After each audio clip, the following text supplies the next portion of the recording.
Hey everybody, what's up? It's Booksy. Today is Wednesday, October 11th.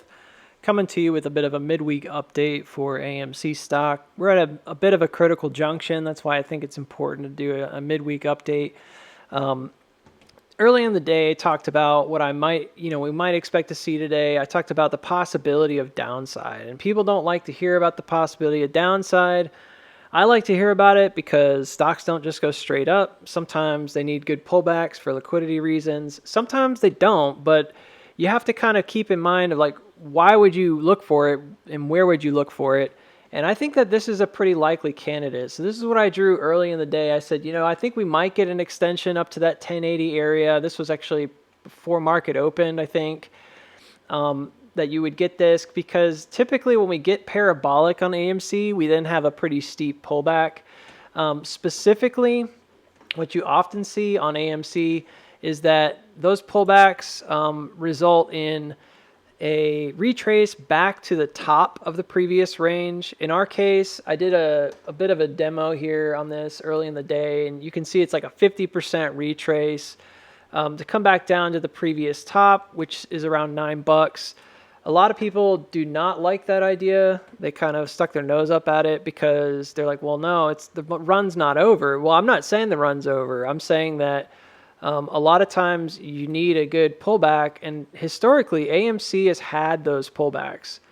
It has had those moves to the to the upside that are met with some pretty severe pullbacks that basically come back down and retest previous levels. And I posted this as well because oftentimes what we see is, the creek's wrong here. I don't know why, but it was off. You can see it's like off. It's supposed to be right up here. But you can see like all I did was put this idea in play that, hey, if you don't break over this downtrend here and you reject and you turn back around, this actually gives you a pretty clean like 50% retracement back down to this $9 top. And a lot of times what you see is this measurement right here, and I measured like the smaller portion, but you can measure the larger portion. This measurement on like this beak-like parabola often equals the range that we end up ranging out to at the top or the pullback. And it just so happens that in our case, it seems pretty good. Like mathematically, it's in a really good spot. And I could see it going either way, which is why I decided to talk about it. Because when you see like, this is a kind of a common sense place to see that final move to the upside before any kind of major retracement, it's pretty important to note that, right? So if you look at this original move and then you look at where we took off from, right here, you're basically like on the breakout. And if you look at it like from a wedge standpoint, right, from the middle breakout, where did you break out from? We're sort of right there, right? We've already done like the bigger move, okay? And they almost puts you perfectly right underneath the previous sell zone right here, which was at 1073, okay?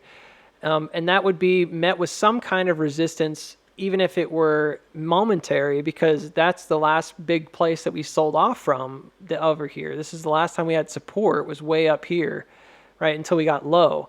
So each of these being built out has been pretty good. I'm happy with that, but we haven't had any kind of like major pullback.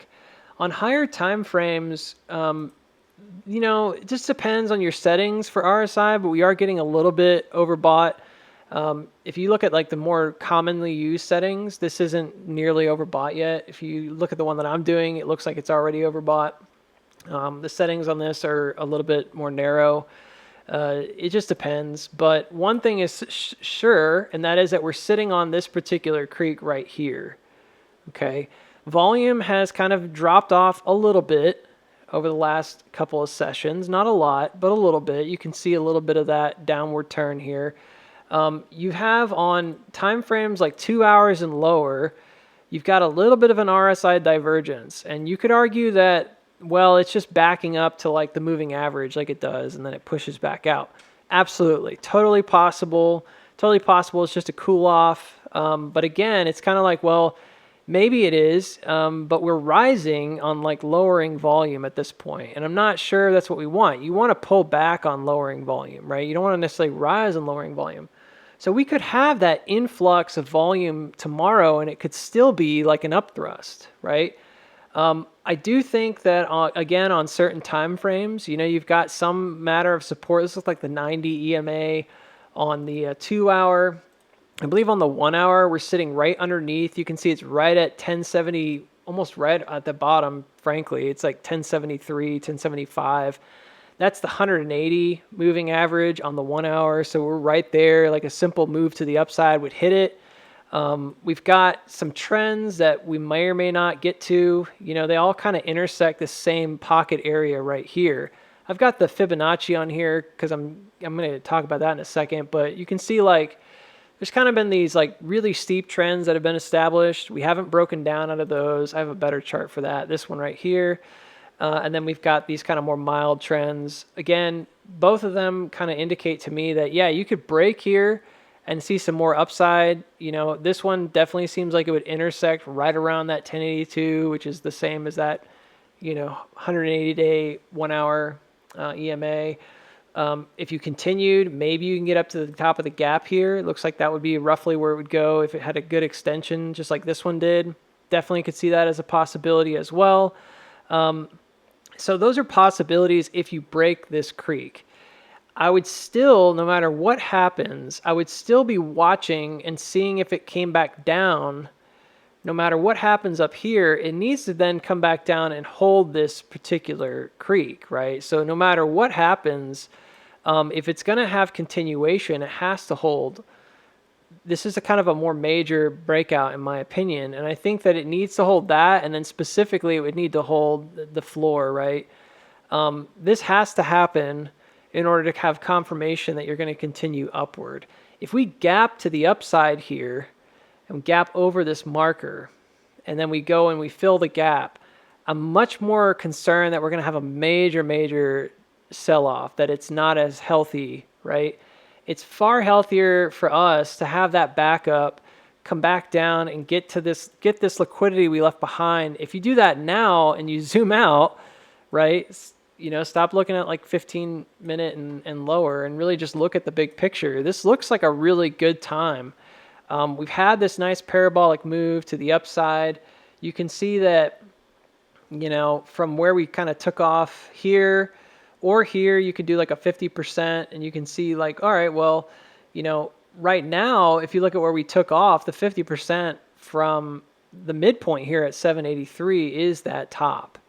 So that's a good retracement. If you go a little further and you say, well, I think we took off from 734, that 50% retracement to the bottom is more like 1123. That kind of coincides with a previous wick that happened right over here.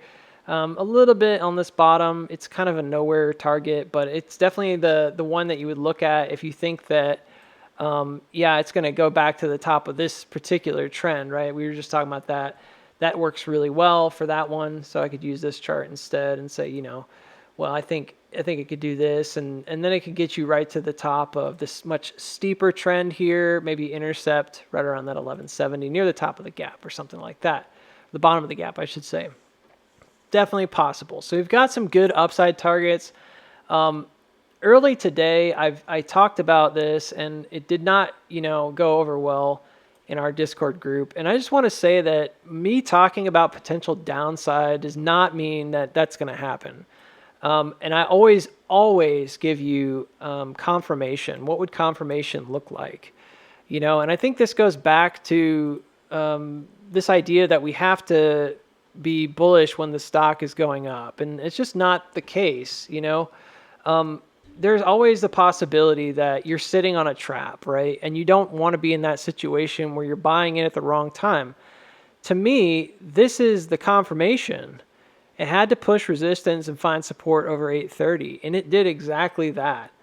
And then to me, this is where it had to happen. We had to see it push out and get above 793 that day, and that's exactly what happened. Like we came back down and we hit 794, like that's what we talked about in that video. So I'm getting a lot of flack from people that are saying that like, well, you've been calling for pullbacks and downside ever since we took off. No, That's not actually true. I told people that it was going to drop here and that it needed to come back above, and it did. But yeah, was I more bearish because of the setup? Yeah, I was. I was nervous. And I think that's okay. Because as long as you have those confirmation targets in mind, then you know what to prepare for. So then you see this push up to the top here, and I said, all right, now let's go back and check the creek. And then it did. And all of this stuff, you don't have to take it, take my word for it. You can come back and look at, the before and afters. Like, come back to the areas where we actually talked about these things and where were we talking about that breakout happening and like where did it need to come above, to get that. And we talked about a lot of this stuff that, hey, this is kind of the way it panned out, and it did come back up and it did find support. And then there's other times where it's like, yeah, I don't know. It looked like it was going to go back down. It didn't go back down. But we talked about these things on the live, if you will, in the Discord group, but sometimes they get a little bit lost. You can always go to the Booksy TA channel over here on the left-hand side. This has my charts. If you want to cut through the noise and just see what I'm actually looking at and stop like listening to what other people are saying I'm saying, because a lot of people were saying that I was calling for doom and gloom. Yeah, if this happened, right? And then it didn't happen. Well, same thing with these backups. A lot of people are accusing me now of saying, well, he's been bearish ever since it took off. Not true. Like, I've called out every single one of these targets that we hit to the upside, and then we talked about what needed to happen, right? Where would we maybe see some pullbacks, and we did. And that's normal. Like, that's normal price action for the stock, okay? Now, we've had divergences on the lower time frames. You can see I marked it right here. There's been divergences on lower time frames for a while. They've worked their way up to the higher time frames now, okay? At this point, again, I'm not going to sit here and kind of beat the same drum over and over again, for 20 minutes. But at this point, it just makes sense that this would be a good place. If it's not now, then it's after we get above this creek, and maybe we'll come back down and find support on it. But this is what I actually called out for today. This was this morning. I posted it. And then what actually happened today, And what I was looking at specifically, and we're going to get down to the nitty gritty now, come back out of the big picture, is I was looking at whether or not we were going to sort of create this SOS or create a UT with a UTAD. Now, is there a sign of weakness here? I would say this is kind of like the main sign of weakness. Like, we lost a little bit here by coming lower, but a lot of people are going to say, no, there's automatic reaction. That's just like, before we jumped the creek, we hit the spring. I don't disagree. It looks like a spring action to me. And I even said right before this took off, I said, yeah, this looks really good. It looks like it's about to go. And then it went. And then we got to the top and I said, all right, well, I'm not going to play it past 1050. And then it came up to 1052. And I, exited some calls and stuff after 1050. And I waited to see if it was going to come back down. I've got the parallels drawn out. And then what I wanted to see is whether or not it closed above 1038 or not. And it did. And that's a positive. That's a bullish sign. It's not a bearish sign. If it had dropped down below, it could have been a bear sign. But there's nothing confirmation-wise about that either. Like, if it had closed below, I would have still said it's not necessarily distribution. If it had closed above, I'm not going to say it's not I'm going to say it's not necessarily like it's about to push. It's just a signal, right? The fact that it has some strength here is good. To me, it held above the creek. You can see it pretty clearly. It looks like it's doing that pretty classic, almost inverse head and shoulder kind of motion here. It looks like it's about to go. It wants to try to break this bigger trend coming down. It didn't do it today.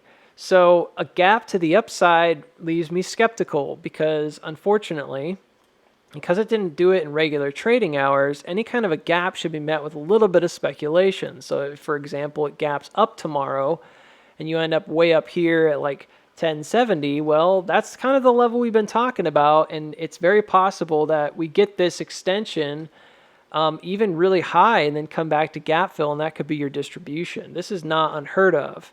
So in order to have confirmation, no matter what happens, whether you get this really high extension here that comes up to like 1150, or you get the lower extension that only goes up to 1080, or if it just breaks out, doesn't matter. No matter what happens, you have to find support above this creek, and you have to find support, I believe, above this 1038. So there's nothing confirmed yet, right? And my job is not to tell you what to do with your money. My job is to show you, like, here's a critical spot. Here's the levels I'm watching out for. Decide for yourself, okay? And make no mistake about it. I think that if this gaps to the upside and breaks down here and it has a hook, specifically it would be somewhere in the range between 1007 and like 1025. This is where you would see distribution probably take its course. This would be a nasty slide, I think, at this point to come back down. And from that point forward, I think you're going to possibly, not 100%, because you still have this support down here, right, back near 950s. It's not 100%, but you have a possibility here of that breakdown occurring, and then you basically end up chopping down back to the major creek check. And that, to me, makes a lot of sense on the bigger picture. Again, a lot of folks are kind of hell-bent that this is not possible. But we all know that it's possible. And the idea of it coming back to $9 in order to check liquidity is absolutely not unheard of. There's not a single breakout in any instance of AMC where something like that doesn't happen, where you don't come back to that top level. I cannot find one because they don't exist. There's just none. If you look at August, it has that massive pullback before the pushback up. If you look at March, there's this run up to the creek, and then it drops back down, and it does a pretty substantial little dip before then the big push out and the breakout, which is when smart money really buys in even heavier. There's a massive buy-in at that point, right? It'd be something like up here. If you look at going backwards to, the May breakout, same deal. You have this big push out that breaks out of the downward trend, the wedge that was formed. And then you have this pullback, and the pullback is a pretty substantial retracement. We get kind of, and I'm not, again, it's just like, for me, it's like, I'm not saying I'm like 100% because I don't think you can be in the market, but we get really pigeonholed with our vision. And it's important for me to not do that to folks. So if you're wondering, like, why is this guy like still talking about this or still talking about that? It's because it just matters, right? Like, so here's an example. You have actually does it like multiple times. This is like a push up, buyback, push up, buyback. But right here is the big one for me. You have, in my opinion, you have that parabolic move. There's this kind of wedging action. There's a breakout here. You see how it makes a higher high. I'm not going to zoom in. You just kind of have to look at it. And then you get that breakout moment, right? And then there's a pullback. And you guys are like, well, RSI is completely different than it was then. Well, if anything, that would be to our detriment because RSI is way up here already, not low. But this is where you kind of check that major creek, right? And this is where you're about to break out. And before it does it, what does it do, right? I've kind of fudged the way this is drawn. I think it's like that. But what does it do? It has this backup, right? And it's a pretty clean, like almost 50% retrace. Some of these are not that big, right? Once it starts going, it just kind of keeps moving. But goodness gracious, even this right here on the macro, once it pushes out and it leaves that major creek behind, where does it come back to, right? And it comes back to the previous top. Like, it comes back to the previous level to come check it. Even after this huge kind of move, it still comes way back. Have we gotten to that point yet? I don't know. And even if we didn't, there's still multiple backups all along the way. This is like a 50% retrace right here. This is the one I would be looking at anyways, in terms of like, where does it go? Because this is more or less similar, I suppose, to what we were experiencing. In this case, where does it go back to? Again, it's like, does it come all the way back down to the creek? No. But it does come back to this top, and to check the liquidity. So it has this kind of appearance of like a massive move to the upside. So here's that parabolic move, and then it drops back down. This is not at all without precedence on this stock. Okay, the same thing happened here when it jumped up to the creek. You got this kind of parabolic move to the upside, and then it pulls back down, and then it has the big breakout moment. And then same thing here. You get this really nice, like kind of parabolic looking move. You can literally see the U shape there. on that breakout. This is actually kind of similar to what we're experiencing right now, because this was like a lower wedge. Yeah, and it looked like it's just going to keep going forever and ever and ever. And then it has this massive pullback, right? And where does it come back to? Well, shoot, this one actually came back to pretty low. This came back to the creek, in my opinion. It was far down, and then it has like this big push. So on the big picture, this is absolutely not unheard of, right? Even here, you have this push out, and then it comes back down to the previous top.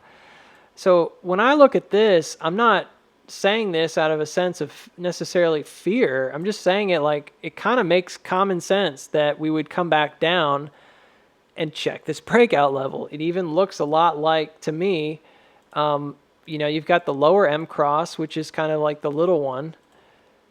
And it looks to me like this is kind of logical to me, right? Like we should have a bigger. That's what this little M cross right here does, is it comes back and checks the previous top. You can see it right here.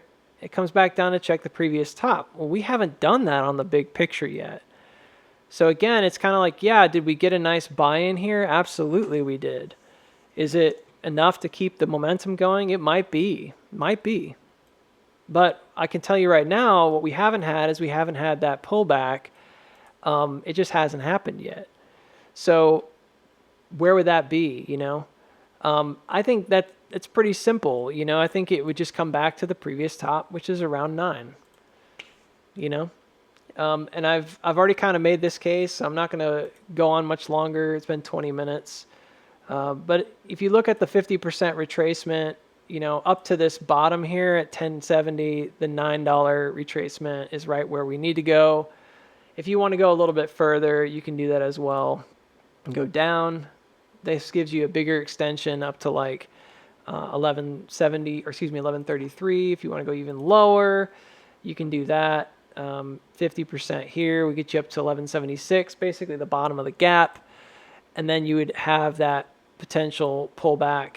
And it would be really severe if it comes above and then comes all the way back down. It's a very big, deep drop. So why am I looking at this as like this is where it should happen or could happen? Again, it has to do with that creek cross. I think that any kind of a push to the upside here, as much as I wanted to just kind of run, I just can't look at it without some skepticism right now, because I don't think on the big picture we've had any really substantial rechecks, and we're leaving a lot of liquidity on the table, and it's not like AMC to really do that. Maybe we get that push out and it happens to be like a higher U shape, which would be more like this. Maybe it comes up to like 1070 something and we still get that big retracement. That's very possible, and it happens like way over here or something like that, more along the lines here as opposed to underneath it. Certainly makes sense to me that could happen. And then you could have like a much bigger move, to the upside after that. Totally possible. But I could equally see that happening right now and just kind of creating that almost inverted head and shoulder action with this being below it. And it's done both. So important area to watch. So for me, confirmation is a push with then support. Support would be somewhere above like 1040. Rejection here with a drop down would be a hook with the drop. You can't just have a drop down or a push up. It can't just be one or the other by itself. It has to then have that rejection on top of it, because a drop down could just be like a springing like action. You might not actually make a lower low. You could come down to near the bottom here at 10 and then rip. And then a push up, same deal. Gap to the upside might look great, but then it could end up just bleeding right back through. So you got to have the push and the support, the hook, right, followed by the continuation. And that's what I'm going to watch for going into the end of the week. Again, if you guys are on the Discord group and you want to see my actual charts, please feel free to go to the Booksy TA channel. I'm not going to be posting as much in the stock talk anymore. When I talk about charts and stuff, because this is stuff that people generally want to see, that actually follow my stuff and understand what I'm doing, who understand why I'm doing what I'm doing, what I'm trying to help you with and what I'm not trying to help you with. uh, which is I'm not trying to hold your hand through every trade, kind of thing. But these are the things that I would say I think are most valuable. Like what are the key levels? And yeah, and don't trade based on what I say or what anybody else says, but definitely as a way of using the knowledge to get better at what you're doing. I think that's the most important thing. So anyways, that's all I got for you today. I hope you guys have a great week. We'll talk to you later.